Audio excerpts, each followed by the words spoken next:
Hi అండి. Welcome to my channel. మేమైతే Goa transfer వెళ్ళామని చెప్పాం కదండి. గోవాలో వీక్ డేస్లో అయితే తిని డ్యూటీకి వెళ్ళిపోతారనమాట. వీకెండ్లో అయినా బయటకు వెళ్దామంటే మేము ఉంటున్న ఏరియాలో అయితే ఏం ఉండవు, ఇల్లు డ్యూటీ తప్ప. అంతగా సిటీ అయితే కాదనమాట. సో హిట్ 3 మూవీ వచ్చింది కదా, వీకెండ్లో అలా వెళ్దాం అనుకొని పంజీ అయితే వెళ్తున్నాము. అదే మనం గోవా పనాజీ అంటాం కదా, దాన్నే ఇక్కడ పంజీ అంటారనమాట, పనాజీని. సో అక్కడికైతే వెళ్తున్నాము. ఇది గోవాలో సెంటర్ ఆఫ్ అట్రాక్షన్ అని చెప్పొచ్చు ఈ బ్రిడ్జ్ అయితే. దీని పేరేంటో నాకు తెలియదు, కానీ చూడడానికి అయితే చాలా బాగుంది, అట్రాక్టివ్గా. ఇంకా వర్క్ ఇన్ ప్రాసెస్ అనుకుంటా.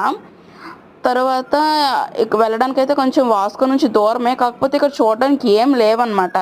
సో అలా అని వెళ్ళాము. కేరళలో మేము వెళ్తుంటే బ్యాక్ వాటర్స్ ఎలా ఉంటాయో, ఇక్కడ వెళ్తుంటే సీ వాటర్ అనమాట అలా ఉంటున్నాయి బ్రిడ్జ్ కింద. చూడడానికి అయితే చాలా బాగుందన్నమాట. ఇక్కడ బీచెస్ కూడాను మాకు దగ్గరలో ఒకటి ఉంది. తర్వాత ఇప్పుడు వెళ్తున్నాం కదా, బగా బీచ్ అనుకొని అటు సైడ్ ఉంటుందన్నమాట పంజీలో.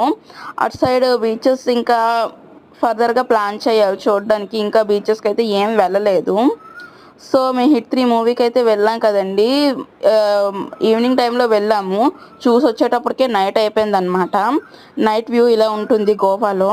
హిట్ 3 మూవీకి వచ్చేసరికి చాలా బాగుంది చూడడానికి. హిట్ 1, 2 అయితే నేను చూడలేదు, మా హస్బెండ్ అయితే చూసారనమాట. చాలా బాగుంటాయి అని చెప్పారు.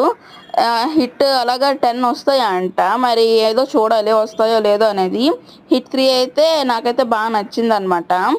అందులో చాగంటి కోటేశ్వరరావు గారి వాయిస్ ఉంటుందన్నమాట. అవి చాలా బాగా చెప్పారు. అది అందులో పెట్టడం వల్ల చాలా బాగుందన్నమాట. సో మూవీ చూసి రిటర్న్ వచ్చేటప్పటికి నైట్ అయిపోయింది. గాలి అయితే విపరీతంగా వేసేస్తుంది అనమాట, చాలా ఎక్కువ గాలి వస్తుంది. ఫోన్ పట్టుకున్నప్పుడు కూడా ఫోన్ ఊగిపోతుంది అనమాట గాలికి.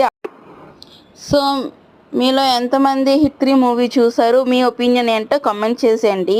నా వీడియో నచ్చితే లైక్ చేయండి, సబ్స్క్రైబ్ చేసుకోండి. Thank you.